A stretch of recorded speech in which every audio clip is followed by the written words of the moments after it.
and domain expertise. So the thing is that if you only have the knowledge of computer science, it's not sufficient. People mostly confuse that machine learning, data science, or artificial intelligence. So they use these terms interchangeably. But the thing is that no, these terms are not same. Okay. So if you something like if you have the knowledge of computer science and the knowledge of mathematics, okay, then you can call that, okay, I'm doing a research on machine learning. But until and unless you have this domain expertise, the thing is that you're not able to process data properly, and also you not get a much deeper insights on the data. So that's why data science sits in between all your machine learning and statistical traditional research techniques and the domain knowledge and or the data processing part. Okay. So, okay, is my screen visible? Is my screen visible? Yes, sir, it's Okay, visible. okay. So the thing is that now if you divide these domains now, so people are doing research on machine learning techniques, people are doing research on different visualization techniques. People also say that we are some of the titles in the papers you will see data mining approaches to arrive at a certain something like customer engagement or to understand customer perspectives. So these are all different life cycles in the data science process. Something like the business understanding is very much required. So that's where you will generate that particular domain you're working on. So something like if you want to work on the food delivery segment. So you need to have an understanding on what might be the potential issues that people are facing, or something like what are the benefits of these online food delivery apps. So once you have this understanding, you will know which type of data to work with. So that's where this data mining part comes into the picture. So you might feel like, okay, if I can scrap data from Zomato or Swiggy, so that will benefit me.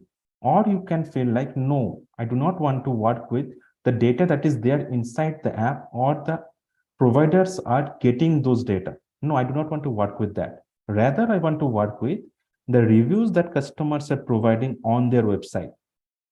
So see, once you decide which type of data you need for your research, you can take the appropriate way to scrap data. Okay. So data mining based on website data or data mining based on the data that is getting generated in the app. Okay. The main effort goes in the data cleansing part. Now the problem is that, see, we use different techniques to cleanse the data, but people do not actually do research in this particular domain. But see, this is a very important phase. So if you can develop some algorithm which can reduce the amount of effort you put in the cleansing process, so then that becomes a novel technique which you can propose and publish a paper. Is it okay till now? Am I audible? Yes, sir, you're audible. Okay. So the next part is more about data exploration. So something like, suppose, okay, posting chat, okay. So something like you feel like I want to work with feature number one or independent variable number one, independent variable number two. And then you have this mindset to work with something like 3 or 4 independent variables or the features. But once you have a look in the data, sometimes we might see that there are so many other fields which might be important, but we might not have thought of that earlier. So see, once you have a good business understanding, you can then play with the data that you will have. So once you have the data, then you might look into the relevant literature and feel like, no, this is one variable on which we have not worked on. And might be there is a potential gap in this because earlier researchers have not worked on that particular variable. So when you are exploring the data, looking into the data, and you feel like, okay, I can also combine 2 or more variables together or perform feature engineering. So that can again address one research gap, which can be very much important for your research project or research paper. So this has also happened with me. So when I was working with suppose something like the customer feedback, customer reviews, I felt like, okay, these are the issues that people face.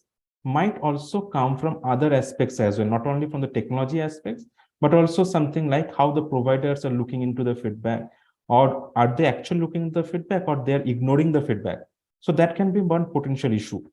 So then I looked into the research and there was a gap. And then I proposed that there is a research gap in this particular domain. And then I worked on that and published a paper. So like that also you can do research. The next important part is the predictive modeling or prescriptive modeling, or nowadays you have cognitive analytics. So based on, so you might feel like, okay, people have already developed so many algorithms. There is a decision tree algorithm. There might be a random forest algorithm. But the thing is that, see, you can propose a new algorithm which can take some lesser time to solve a certain task, and it is much faster than decision tree or random forest or cat boost. And the other thing is that if you see that this algorithm which you have proposed is actually providing a better performance than the other algorithms, so that becomes a novel algorithm for you. So using that also, you can write a research paper and publish. The next part is something like data visualization. So you might also feel like a new type of visualization you can develop and can propose that this is a better way to visualize certain data. Okay. So something like people earlier days, we used to have only the PC algorithm, but people over time propose something like a Disney, and then over time people again develop another algorithm known as UMAP. So see, these algorithms also have some drawbacks for data visualization. So you can propose work on the drawbacks of these algorithms, propose a new algorithm, and can publish paper. So see, we are just discussing the data science life cycle, and there are so many topics that are coming out of this. The thing is that now, if we look at data science, as we've discussed earlier, people talk about artificial intelligence, machine learning, deep learning, and they use these terms interchangeably.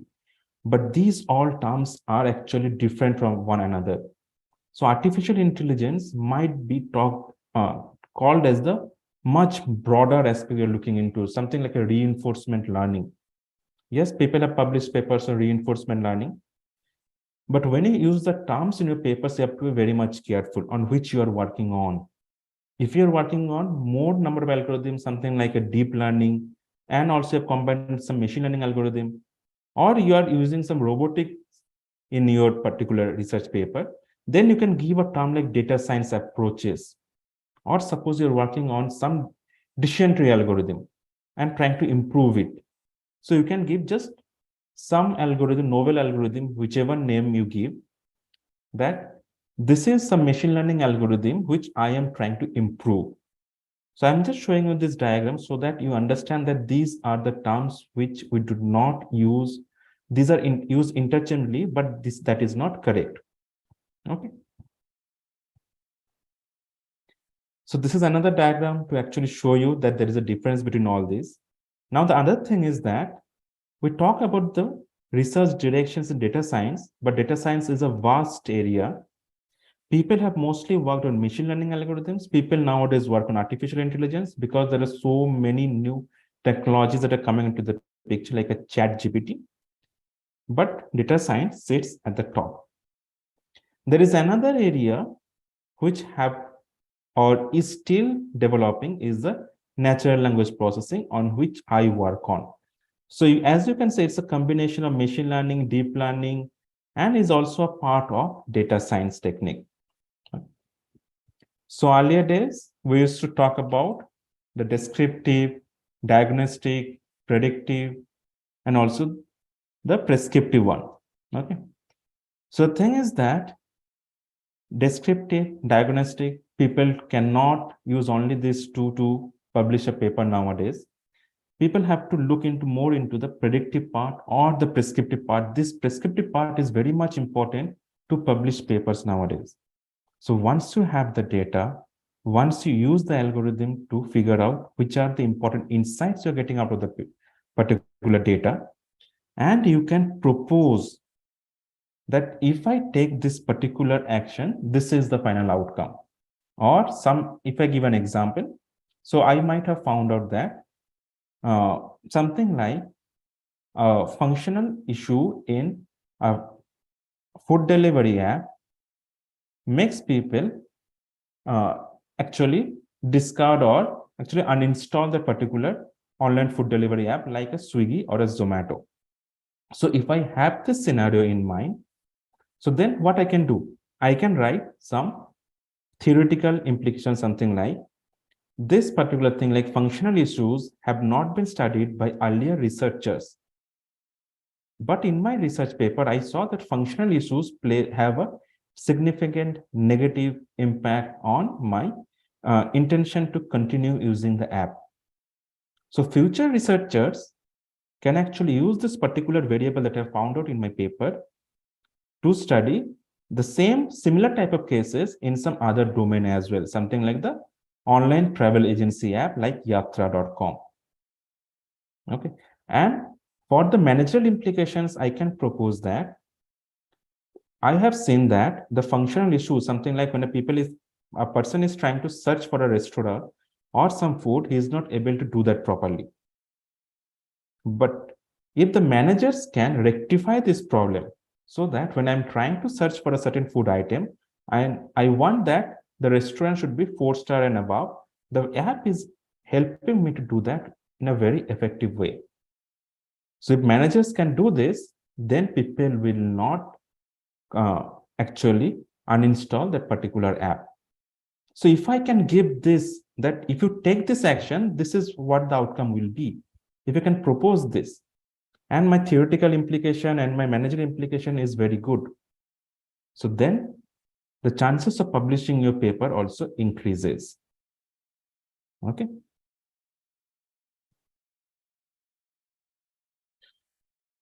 So now coming to what are the different topics, something like if you search for something like big data analytics, you will see in Scopus there are almost like 11,000 documents that are already there. Or if you search about cloud computing, okay, just a minute, I'm not able to see the full screen. Okay, if you see cloud computing, again you will see there is a lot many topics that have already been published. If you see search for something like machine learning, there are almost like 4 lakh documents that are there. And if you search for something like deep learning, there are almost like 2 lakh documents that are there. So that means what? So when people have published so many papers, that means already research has been done. So should we work on this domain or not? So there might be a question in your mind that should we proceed with this or should we not proceed with this? But the thing is that yes, if we search for big data analytics, this is a vast area you're searching for. So we will get many documents on which people have already worked on. But if you use big data analytics for a small specific domain, so that will be better for you then. Okay, so something like people have used big data analytics.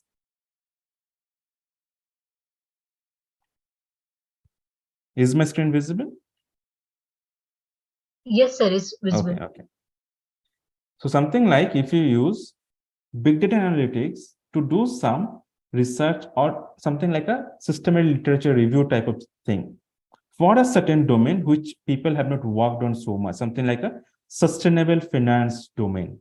So there are not many papers in this, and people have not published some systematic literature review paper in this particular domain.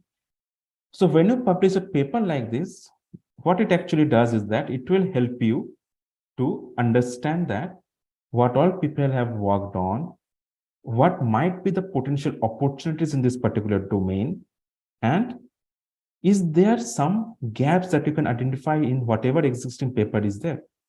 So that will increase the chances of you to publish a paper using a particular domain like a big data analytics topic.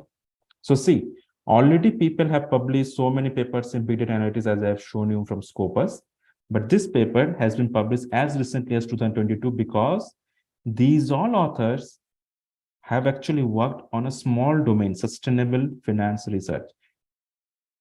And in the sustainable finance research domain, which all documents have used the term big data analytics. Okay. Now the keyword search, all those will vary because some people might use big data analytics, some people might use data analytics, some people might use machine learning, some people might use something like a deep learning. So because as I told you, the people use these terms interchangeably, it's always better that you use the different combinations when you search for the topics, and then you can publish an SLR type of paper like this. Okay. The other thing is that I have just pasted this diagram over here to tell you that if you are from the computer science domain and you want to improve the algorithm, see, these authors have used WOSWare to build a keyword network. Okay, based on the keywords, a network is formed. And accordingly, based on the green lines or the red lines, they have proposed that this is based on these terms. So if you want to improve this diagram even better, might be this particular keyword network that is being formed is not so much accurate. If you're from the computer science domain, you can work on the algorithm to improve it much more. Okay. Now, that is one way of doing research using the SLR based research. The other thing is something like if you want to use the big data analytics domain and you want to propose something in some domain where you can create something, show the results, and then also prove that your particular whatever prototype you have built is better than the already existing prototypes. So something like big data analytics framework for system health monitoring, or you want to use the big data analytics framework for smart city building. So smart city, it's a new area that is being emerging. It will also evolve over time. So you can propose all this. Also, that the smart driving or the driverless cars are there. So can big data analytics framework be proposed for this type of scenario? So like that also, you can do research. Okay. So something like this, where people, in this case, the researchers have actually looked into the existing research, the problems that people are facing, and then they have come up with a framework which will guide managers on how to use big data analytics for customer experience management. And they have said that it's a cyclic way, and there are different steps involved in this, something like strategize, assess, examine, decide, implement, and learn. And then they have also written about or talked about what all should be done in each and every step, or how can your big data analytics help in each and every step. Okay. So I'm just showing you few areas. I know that there are many, this is a vast area. And if I keep on talking on this, it will take days to actually talk about all the topics that are there in this particular domain of data science. But I've just shown you 3 different directions on which you can work on in the big data analytics domain. Is it okay till now? Is it okay? No. So another emerging domain is the fake news or misinformation. Yes, fake news people have been working on for a long time, since something like 2005, 2006. But the thing is that this particular thing, misinformation management, is emerging. You will see very few papers on this misinformation mining, misinformation detection, all this. So there is a slight difference between these two, fake news and misinformation. So anyway, so if you want to work on the fake news domain as well, so you will see that people have done systematic literature review, and that too, in very recently they have published a paper. Or you can, because the social media platform has so many reviews, you can also publish a paper, something like a fake news detection on social media.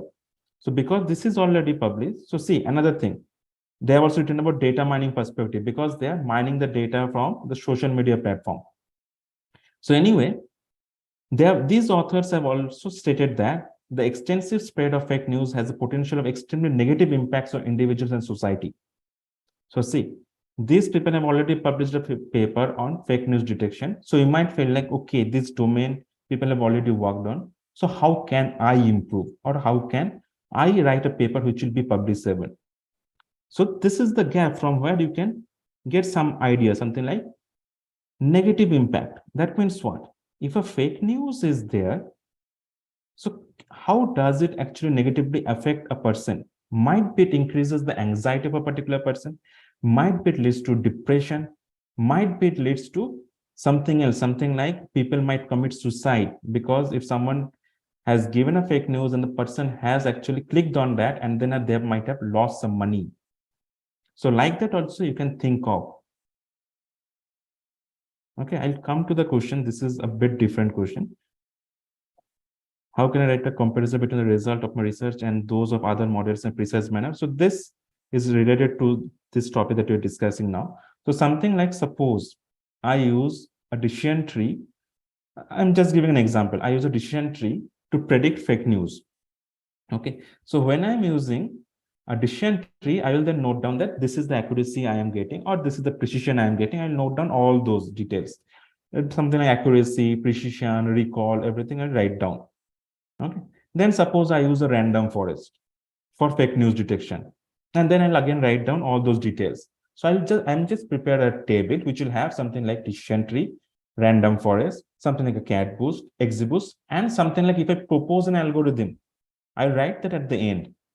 And the last one, which I'm proposing, I will see if the results that I'm getting for the algorithm that I have proposed is actually better than the results that have been given by the other algorithms. And then I'll write a paragraph with reference to that table that based on the result from this particular table, I see that the algorithm that we have proposed is actually performing better in terms of what? Your accuracy, precision, all those you have to write. And we have to give those actually numbers, the actual numbers in that particular lines. Okay. So once you write those, you can then state that my algorithm, I have tested it on, and then there will be another table which will contain different data sets. First data set, something like in the online travel agency services data set, something like the next data set is on online food delivery service data set. So based on different data sets as well, my algorithm is performing better than the other algorithms. So once you have all this, then the reviewers will not get any scope to question you that you have not done the algorithm or the checking properly. So that will actually help you. Okay. I hope that has addressed your query.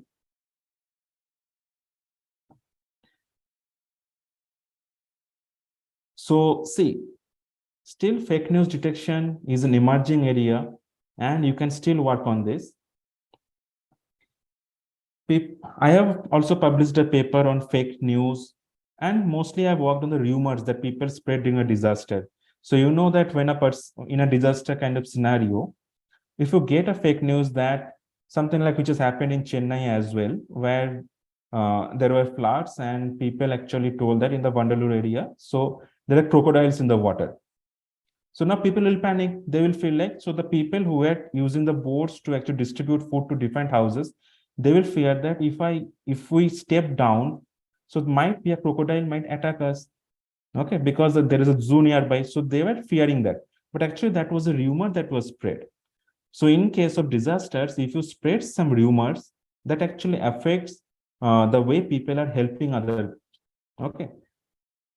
So can you use some technique so that these rumors can be actually, the effect of these rumors can be nullified or reduced to some extent? So I have worked on that and I have also published a paper. Okay.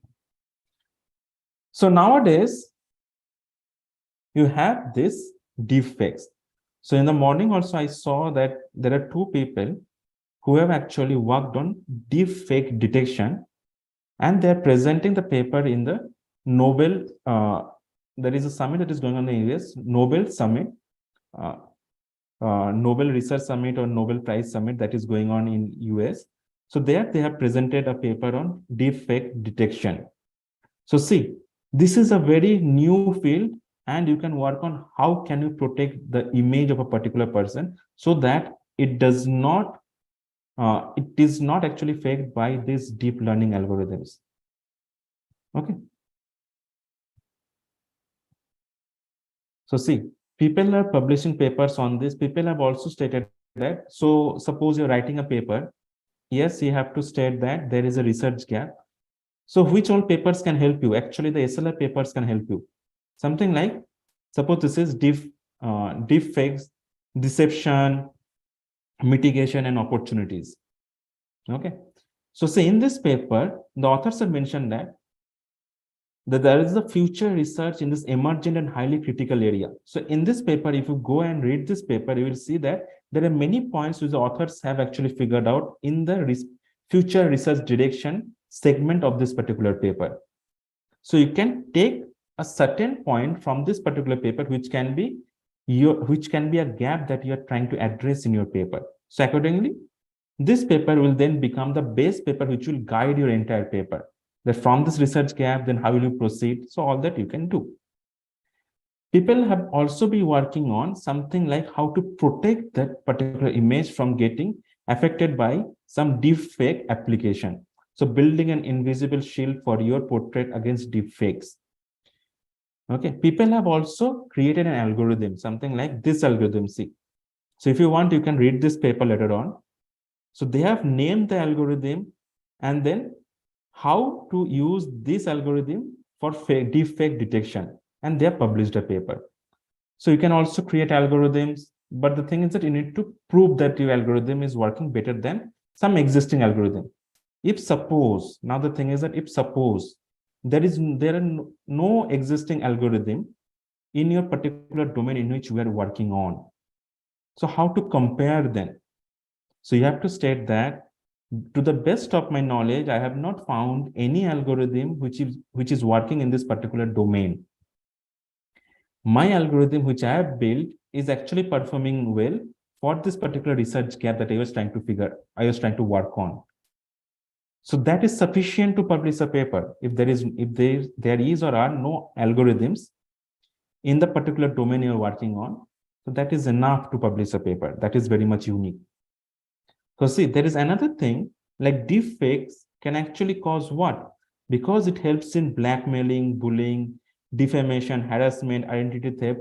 So you can use another research paper to actually use deep fakes and then find out how are deep fakes affecting people in case of something like bullying, in case of something like defamation, or which among these blackmail, bullying, or defamation or harassment will affect people more when someone has a used deepfake on their certain image. Okay, so see, from just a single line, you can bring out so many research areas to work on, so many research gaps to work on. Another emerging domain is the blockchain. Okay, now coming to the question that someone had already asked about what is the difference between ensemble and voting techniques. So see, these are some technical things there are some problems. There is a difference between these two techniques. So people have used different ensemble techniques. People use different ensemble techniques for the research. People also use different voting techniques for the research. Now, the thing is that these all algorithms have several drawbacks as well. So when you are writing a research paper, so suppose I am writing my research paper. So if I have to propose a new algorithm, so I will use one ensemble technique, or suppose two ensemble techniques. I'll use two voting techniques, and then I'll use my algorithm, and then I'll compare that my algorithm is performing better than the voting algorithms, as well as my algorithm is performing better than the ensemble algorithms. Okay. I'll also state that why am I creating my algorithm? Why?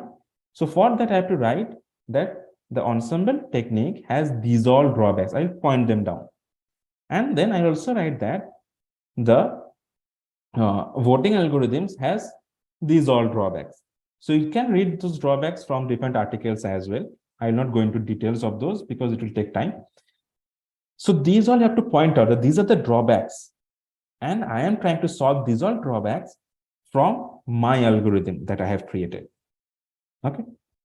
So that will give you a new way, or you can state that my algorithm that I am creating is actually solving all these issues that are there. all those something like 5 or 6 issues that are there. So that is actually helping you to actually something like work on some data set, suppose something like 100 MB, or you can also see that for 10,000 data points, this is the time it is taking. For 20,000 data points, this is the time it is taking. For 30,000 data points, this is the time it is taking. You need to understand that sometimes we work with something like crores of data or lakhs of data. Okay. So the time complexity also plays an important role. So some people also publish papers using the space complexity and the time complexity components as well. So they will check that decision tree on 1 lakh data points has taken something like 20 minutes. My algorithm that I have proposed on the same data set with 1 lakh data points has taken something like 10 minutes. So now people might question only for one data set it's working. So then what people do is that they give 2 or 3 examples and the data set amount also vary. Something like one data set is having 20,000 points. One data set is having like 20 lakh points. And then they will have a graph. They will have a line graph, and then they will say that they will also show that for the different algorithms or the different times that the different algorithms are taking. And then they will say that based on this graph or the table, we see that our algorithm is performing better than the other algorithms. Okay, so like this also you can present your report, your results as well. Okay, the other emerging area is the blockchain domain, and you can see papers in the blockchain, something like blockchain adoption in the food supply chain. So till now, most of the papers or maximum papers in the blockchain domain actually work on the term, which is the transferability. So is it transparent enough? So suppose you are buying an organic food from a certain restaurant. So you might feel like I am paying more for this organic food. But if I am paying more, how do I actually confirm that this particular food item is actually an organic food or not? So there has to be some transparency, otherwise how will I know? So using this transparency, they have come with a term known as traceability. Okay, so can I trace it back to its origin? So people have used blockchain because over time you have seen that blockchain is a very good blockchain is a very good technique to actually figure out that from which point the particular food item has originated. I can easily trace that back, and no one can tamper with that particular data. But people might not have created a blockchain in the food supply chain. So if I can propose something, if I can develop a certain framework, which is very much effective, I can publish a paper. But because people have been working on this particular domain, there might be few papers in this particular domain. So these are authors felt like, let us review those and then see which are the main important points that are coming out from these papers, and then use those important points to develop a framework. So in the blockchain adoption in the food supply chain, these are the two main topics. They have combined these two together, and then they have done a review of the papers which are coming based on the combination of these two. And based on the important points, they have developed a framework, and it has been published in a very good journal. Okay. Another thing, something like the supply chain transparency through blockchain-based traceability. See, I was talking about traceability. This is another paper. An overview with demonstration. So in this paper, you will see how they have created a framework, and they also tested that to show that blockchain can actually help in better traceability. Okay. Or blockchain can also be used in some unique domain where people might not have thought about something like that. How can blockchain technology be used in actually figuring out whether gender equality is being followed in a certain area or not? And people have done a systematic literature review on this. So there might be something like 20 or 30 papers in this. And if you do a systematic literature review, obviously, because it's an emerging domain, you will get a lot of citations in this. And this is a very good journal, top level journal in the IS domain. And they have published a paper in this. So the thing is that you need to think of which area people have not worked on, what is the uniqueness in your particular idea, and can this particular paper be used or tested in different data sets. So once that is done, So that becomes unique and you can publish in top level journals. So something like blockchain implementation, again, see, in this paper, people have implemented that in the supply chain, and then they will give the results in this particular paper. So they have also given something like learning from pioneers and RFID research. So there are many ways to do research. So, and these are all very good journal. So it's not like, suppose you're predicting something, you might feel like I have just used a small thing. People might have worked on so many data sets. The thing is not so. If your idea is unique, it will be publishable. Okay. The other thing is that you need to write the paper, you need to write the story inside the paper really well. So there are few other emerging topics. People have been working on a recommended system, but there are many areas on which people have still not worked on. Something like the gray sheep behavior in recommended system, or something like in the collaborative filtering. How can you improve the prediction? Okay. So people have been working on this. People have been using different combination of algorithms to predict that, and they are also getting published in top level journals. One area which I know that there is a research gap is the gray sheep user behavior area. People are working on the metaverse. So metaverse, again, people are working on metaverse with privacy.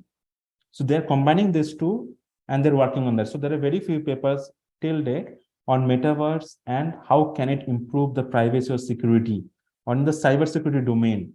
So people are also working on that. The next topic is something like the neuro information systems. Okay, so one faculty in the MIT is also working on in neuro information systems. So anyway, this is another emerging area. And you will see that recently in a top level journal, International Journal of Information Management. So the researchers have published something like a theory building on this neuro information systems. So they have had a discussion with top level uh, managers, CEOs, COs, and then they have asked how can neuro information systems help in different domains, something like a marketing, like operations, and they have come out with the different ideas that people have actually talked of. That these are the benefits of neuro IS, these are the drawbacks of neuro IS, might be the cost. Okay, but this is an emerging area which you can work on. IoT, yes, people have been working on for a long time, but you will see even today, people have been publishing papers on IoT in the smart city context. Why are, if there are papers, so many papers, why are papers still getting accepted? So you might have this question. The thing is that there might be some uniqueness in the paper which that particular author has projected. So something like IoT and in some emerging area you can work on. So IoT and something like virtual reality. So can these two be combined to give a better experience to the customers? So like that, you can also think of certain topics and work on. So nowadays, people mostly combine two domains and then search for whether there is a gap that is existing or not. And in this way, they can improve.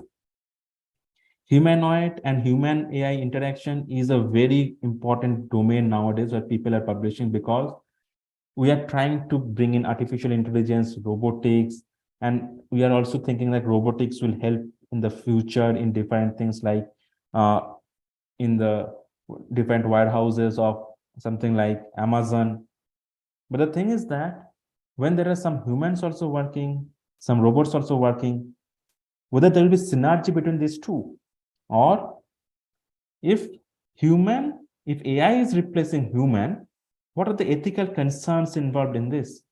Or people are also working on in the HR domain.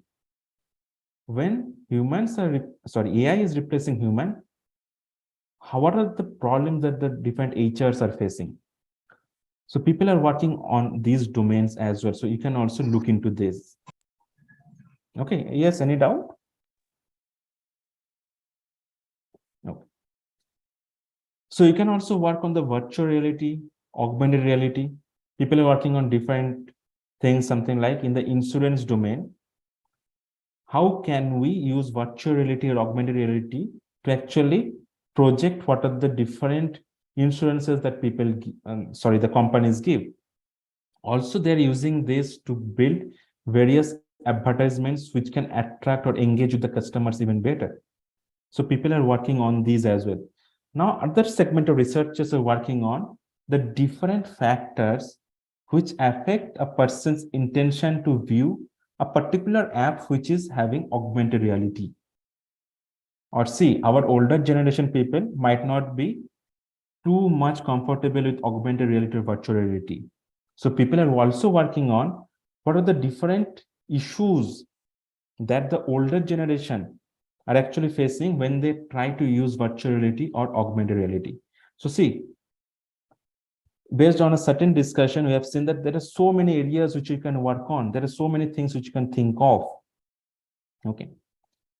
The other emerging area is a virtual tourism. So virtual tourism, it's so people earlier people have published on something like in the virtual tourism, is it better to use virtual tourism to actually visit the particular place, or sorry, to view the particular place, or is it better to visit the particular place and then you will be more satisfied? So how are these two scenarios, virtual tourism versus the original place visit, so this to affect customers satisfaction?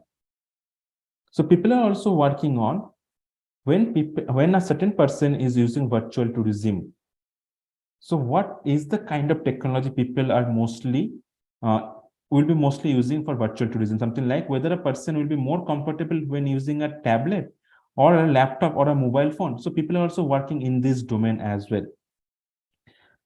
So people are also working on how different types of issues that people are facing, how can those be improved? So they are working on the implementation part.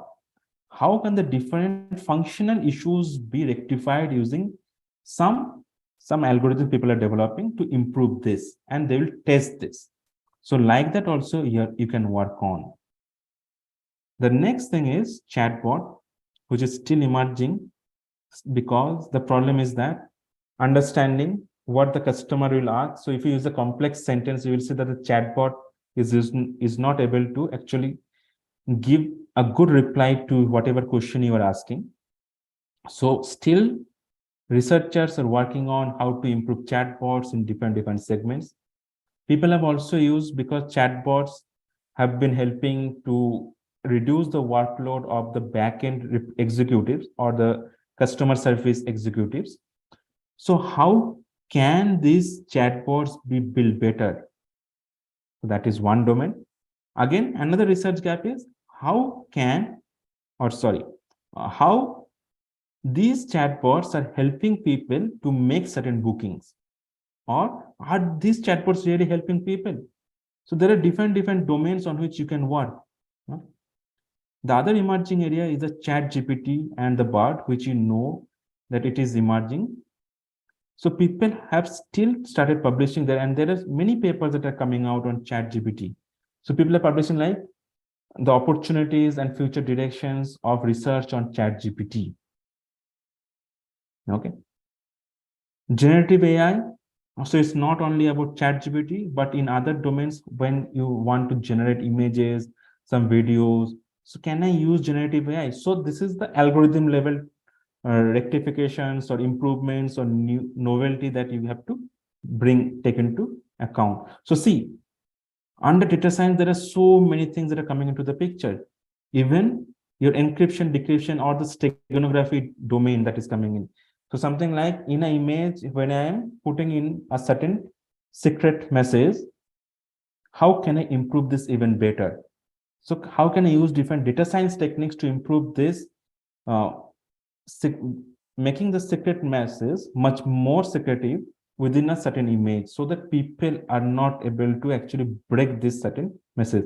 So this is another emerging area, data science and steganography. So you can also look for this.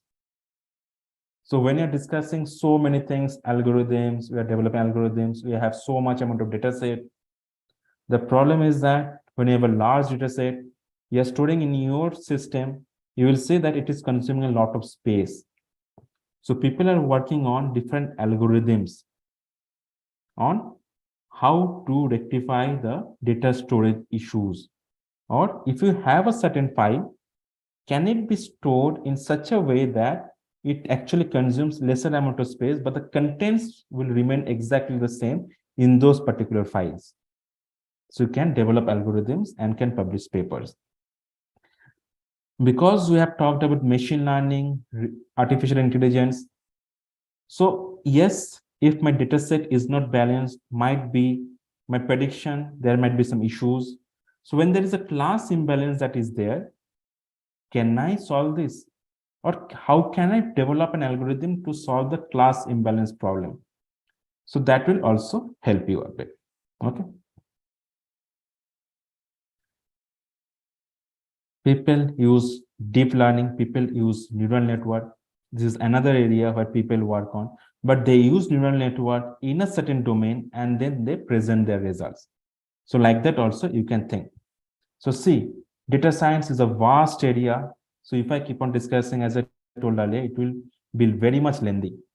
So you can just search in Scopus using some particular data science main topic, and then you can search on the domain you're interested in, or some issue or some benefit, whichever particular thing you're interested in, and then search in Scopus. You will see the number of topics will get reduced.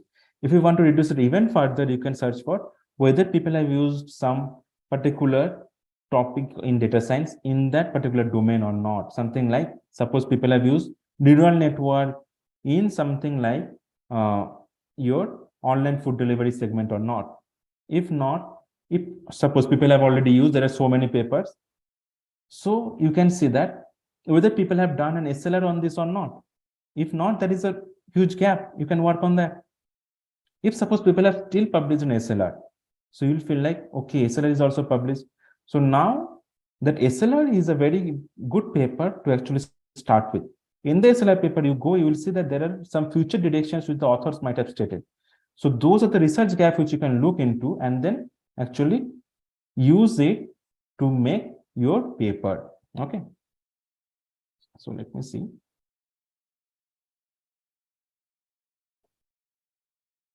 Okay, so there is a paper on ChatGPT in International Journal of Information Management. You can read that paper where people have talked about the different merits, something like it actually helps you to search for certain items in a very effective way, very easy way. It saves time when you are searching for some complex scenario. So it can give you some idea about that particular topic.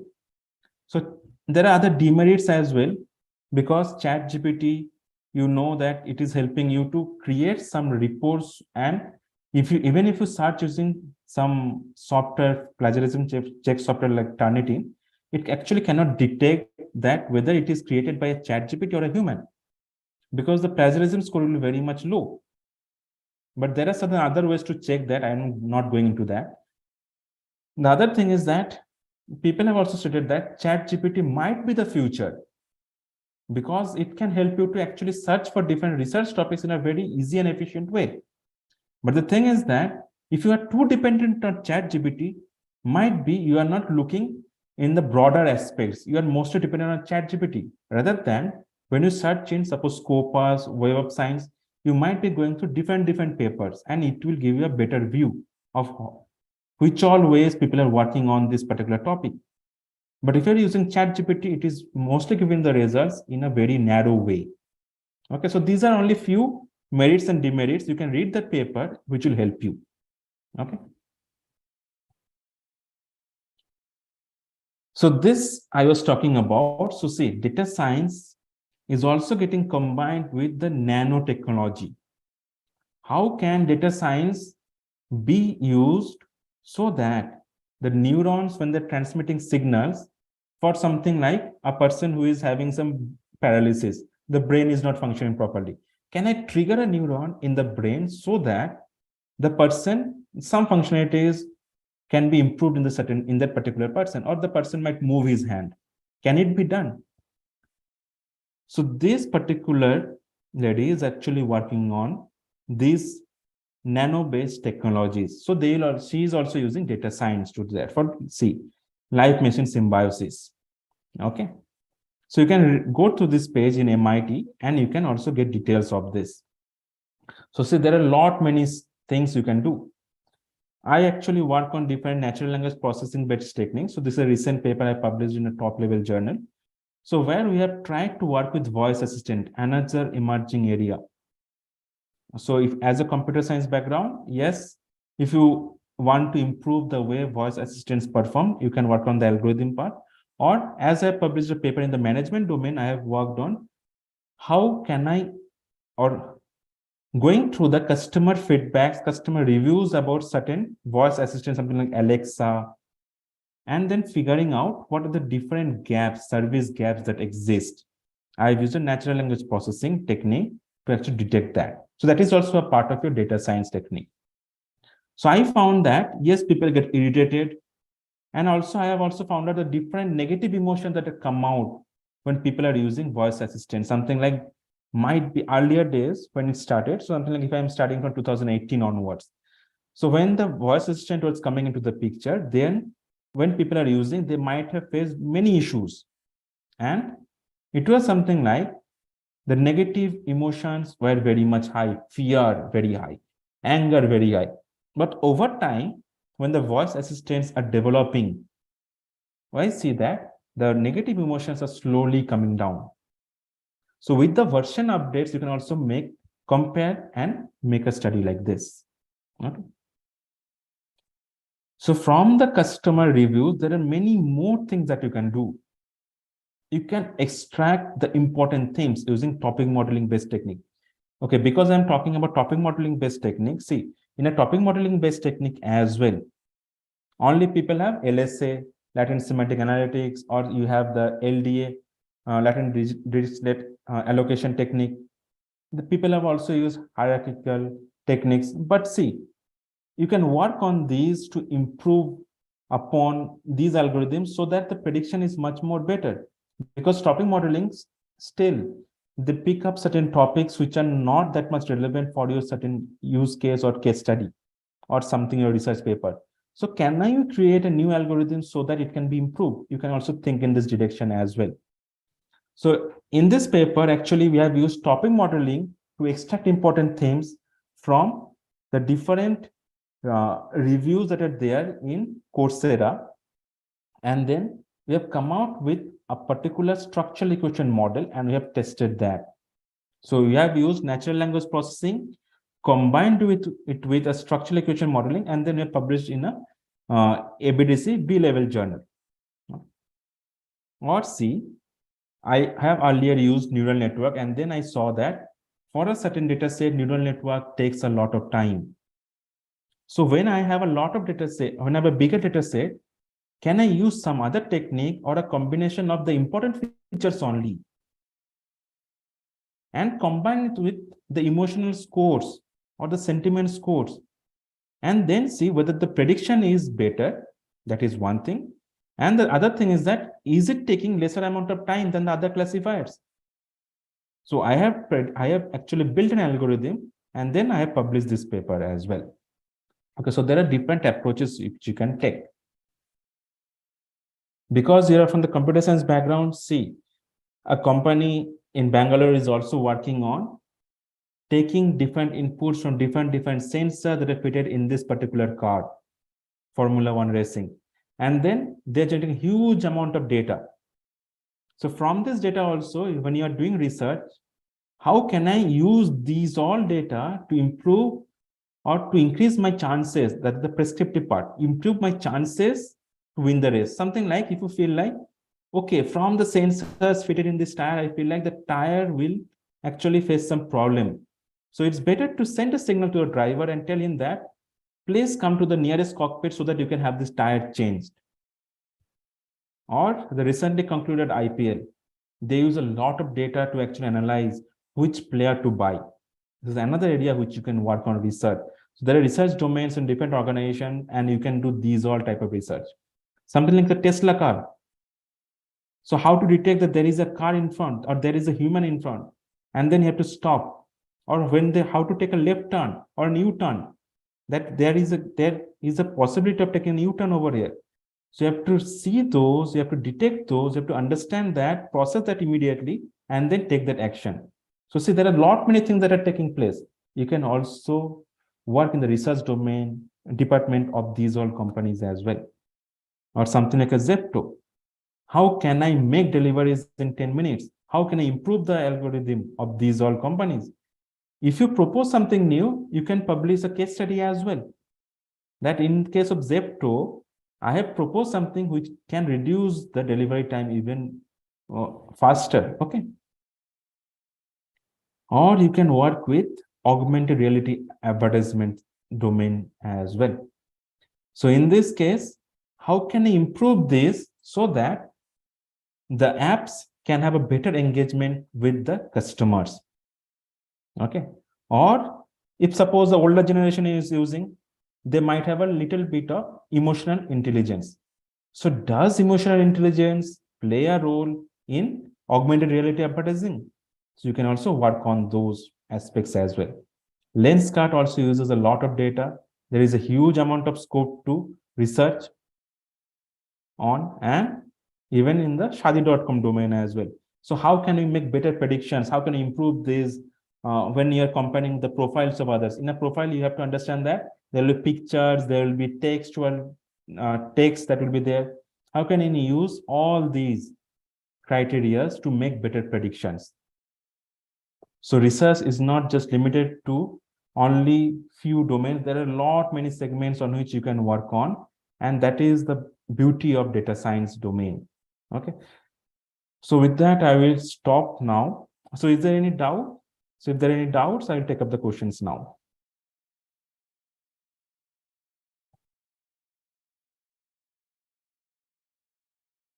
Am I audible?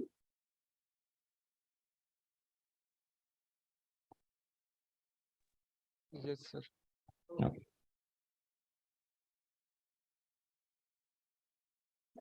So I have just discussed few topics because there are a lot many topics and I cannot go beyond this. So you can all, I've just given you few directions on which you can think.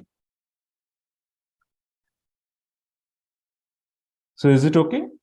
Any doubts? No, sir.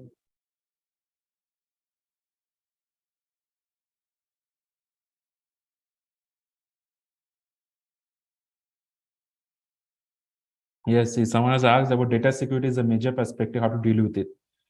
The thing is that if you want to work with data security, so there are many, again, data security is a vast domain.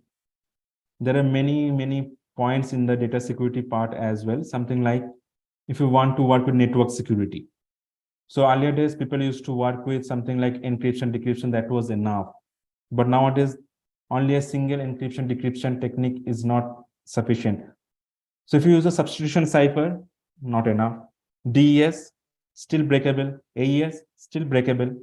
People use combinations now. AES, DES, like that they use combinations, still breakable. But if you go and search in something like a Google Scholar and you search for security algorithms, you will see still people are publishing thousands and thousands of paper every year. What people are doing, they're combining different good techniques together and are coming up with a new technique. Okay. Or something like, so I was talking about steganography. So steganography had been actually used in the 26/11 World Trade Center attack. So see, a particular encryption algorithm has been used by terrorists as well. This can also be used to actually improve something like when I have some important thing in some locker, I can use steganography. I can divide the security code in two different images. When people have that something like image, you can put it in a QR code as well. When these two people having these two cards are actually coming together, then only the entire message will be there, and then you can open that particular locker or something. So see, there are different ways to improve. There are different areas of data security nowadays. Okay, so you can look for that. For dataset, which website we may use? So you can use Kaggle, but the thing is that when you're using Kaggle, that you have to go through a data set and see whether you can use the data set. If it is for public use, you can use that. Some of the data sets have licensed version, you cannot use that in your paper.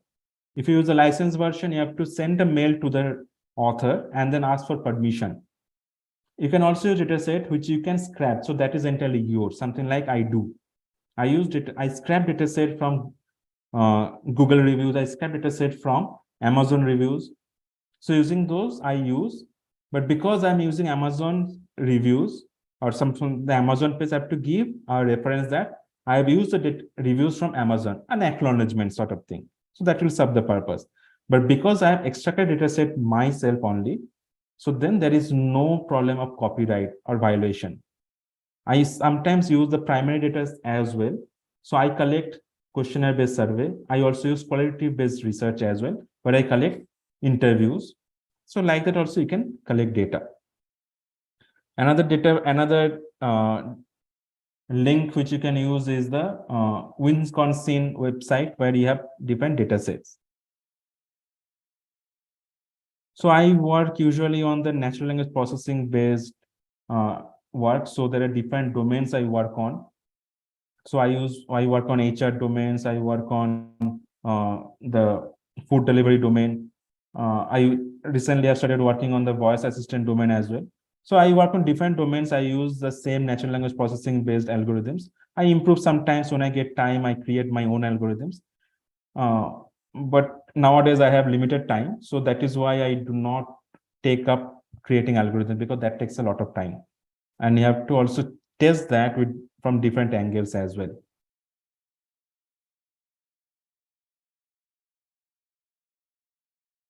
Okay, how can I correlate cryptography and metaverse? People are working on this. You can search in the net that people are using something. Another example I can give you. So there is an organization, IDS, which is working on creating a blockchain network.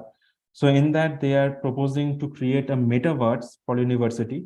They're also using it because blockchain is being used. One underlying, the base of a blockchain is actually cryptography techniques, and then you have your game theory concepts and the computer science. So see, in a blockchain, you have cryptography. They are using blockchain to create a metaverse. And the actual benefit will be that in future, when the participating organizations want to share documents from each other, that will be much more secure. So that I'm giving just one angle. You can also, when in future, suppose in the metaverse, my organization has a presence in the metaverse. So someone might use our video to do something, they can sell our video or use it in a different way. So can I actually use cryptography to make it in such a way that people cannot misuse my video? So they are combining cryptography and metaverse to do this type of task as well. So you can think in this direction also. Okay.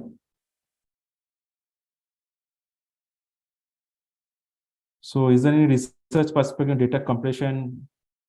There is a company, I am forgetting the name, in Chennai, they're working on data compression. So I have also worked on this. So understand that a data, something like I'm giving an example, a picture can be divided into small pixels. So you can work on how can I work on reducing this pixel in such a way, something like this is a big grid.